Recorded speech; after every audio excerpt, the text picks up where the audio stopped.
Music of the Year 2001. Alright, I know I said I was gonna do hip-hop this time, but I gotta make everyone aware about a crime against humanity here, so let's get this over with. Oh boy, do I got a story for you guys today. So as you guys know, I've fallen quite behind on my 2001 projects. So much so that I ended up adding an additional 11 albums onto my overall list of 100. Well, I thought I was done, until I started doing some research. Some accidental research. So there's this guy. His name is Scott Savage. And he is by far one of the worst fucking musicians I have ever heard in my life. As a matter of fact, I'm the one that wrote the entry on the So Bad It's Horrible page on TV Tropes about him. And finding information and music on this guy has been a pain in the ass, to say the least. So much of a pain in the ass that even after over a decade of constantly trying to do research on him, I still don't know what this guy's deal is. So Scott's projects tend to go under the name Savage, and he tries to make it look like it's a band sort of thing. I discovered him back in the old days of MySpace.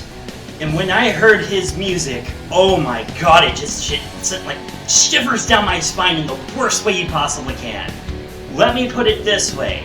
One of his songs is a sex song, and one of the lines is, I wanna put my steamy good deep inside of you.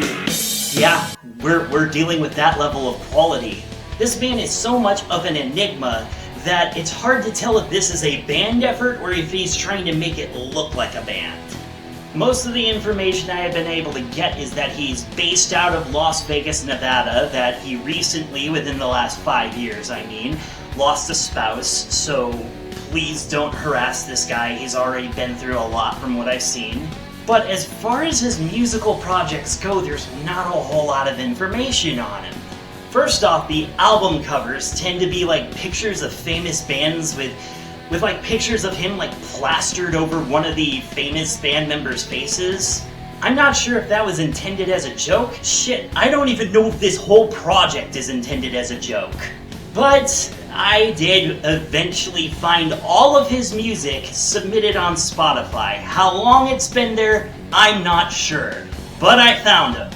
Every single one of his albums, every single one of his songs, in all of their cringe glory. So when I saw that his very first album was released in 2001, boy, oh boy, was I happy. Scott Savage, Love and Torture. Well, I'm feeling at least one of those two emotions, and it's most certainly not love. And if Scott considers what I'm feeling love, then I really want to introduce him to Jerry the Sock Gazer. So, what exactly is wrong with Savage's music other than like that brief little clip that I played for you? Well, several things, but I gotta talk about this album in specifics. But I feel like it's going to be the same story with every Scott Savage album. First and foremost, let's talk about the very few positive things there are to say, because surprisingly there's a couple. First off, some of the instrumentation is fairly competent, the drums stay on rhythm.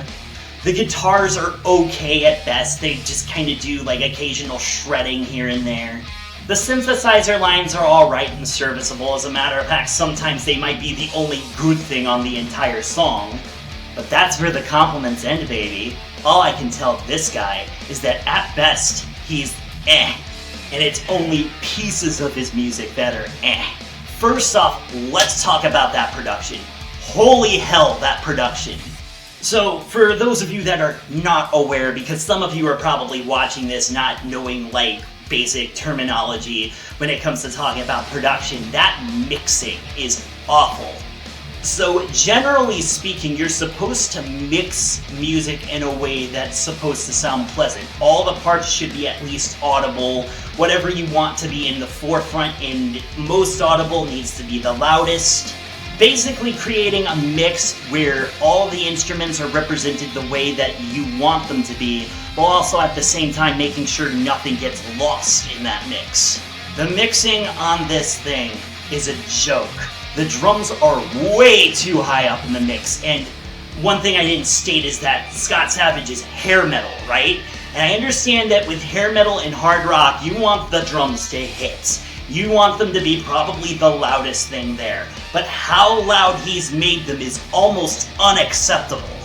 On top of that, there's moments where like a guitar solo comes in and it just sounds weak because everything else is just drowning it out. On top of that, instrumentally speaking, there is nothing original about this. And I'm not saying music necessarily needs to be original in order to be good, but this is so unoriginal that it feels insulting. And then we get the lyrics, which are appallingly awful.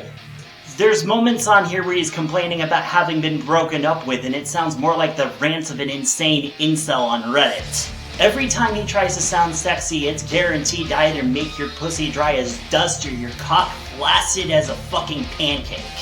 It's almost as if this was like lyrics written by an alien that didn't understand what sex was and was trying to explain it to humanity themselves.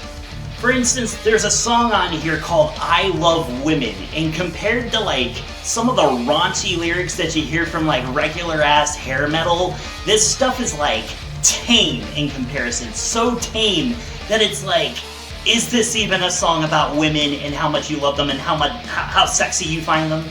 But then we have the track Nobody Rides for Free. At least the other tracks, like, I can say that I'm just roasting Scott Savage. I'm not like making a character judgment about the man. But this song, buddy, Scott, please, if you're out there, somewhere, watching this video, for the love of God, please tell me that this song is satire. It's a track where he complains about immigration, the fact that not everyone speaks English, the fact that people are taking advantage of welfare. Is he saying it from like the perspective of a shitty politician, or is he saying it from his own perspective? Because if it's the latter, you have a character judgment from me there, pal.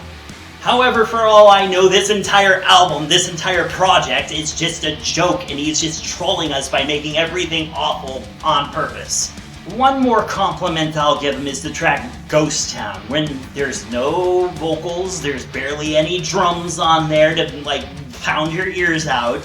It's just a nice little atmospheric instrumental that's actually pretty okay. Actually, it sounds quite nice. But that's because he's not singing. His vocals are the worst. I want you to imagine that you found some hippie loser that thinks Wayne's World is like top tier art, right? Just close your eyes. I want you to imagine that he's a demon and that he's slowly dragging you down into the depths of hell. That's what listening to this album sounds like. First off, his intonation is off. He's flat, flat, flat, and I know that I'm not that great of a singer myself, but at least I'm honest about it. It sounds more like he's trying to shout than he is trying to sing, and it just sounds weird. And there are times where it sounds like he's aiming for a melody, but if there's a melody there, he's missed by a fucking country mile. And then on top of that, there are attempts to overdub his own vocals. For reference, overdubbing vocals is no easy task. You have to get the timing perfect, or else you're doing it again. And by that I mean you have to be perfectly spot on time with your own voice. Even some professional musicians struggle with this. But the one thing that you don't do is, if you're unsuccessful in doing those overdubbed vocals, is to leave them in. There's moments where these overdubs are off rhythm and off key with each other. So what it sounds like is two guys that are singing two separate songs with awful fucking voices, trying to sing in sync with each other, and it's just a fucking mess. What I'm trying to say here is, Scott, please tell me this is just something you were doing for fun. Even if you know you suck at it, you were just doing it to kind of, pass the time. Some of the places I've seen that have talked about you have theorized that you have, like, a mental disorder of some sort, and I don't want to, rip on you for that at all. Everybody has a right and a space to express themselves, even if they're not really good at the art. But please, for the love of God, tell me that you're at least aware that you're not that skilled. And please clarify this is all a joke, because goddamn, it's so awful. I'm sorry to hear about your former spouse, buddy, and I hope that you're recovering from that just fine. But I'm gonna have to be honest, this album, easy F tier. Maybe not an F plus, because it's so bad, but I'm not gonna give it an F minus, because there's tiny little blips and pieces of decency in here, including one song that's actually not too bad. Oh god, easily the worst album from 2001. How did you outdo the Push Kings? Anyways, guys, that's all for today. Join me next time. I'm gonna do a quick little reggae video, and then I'll hop right into hip-hop. See you later.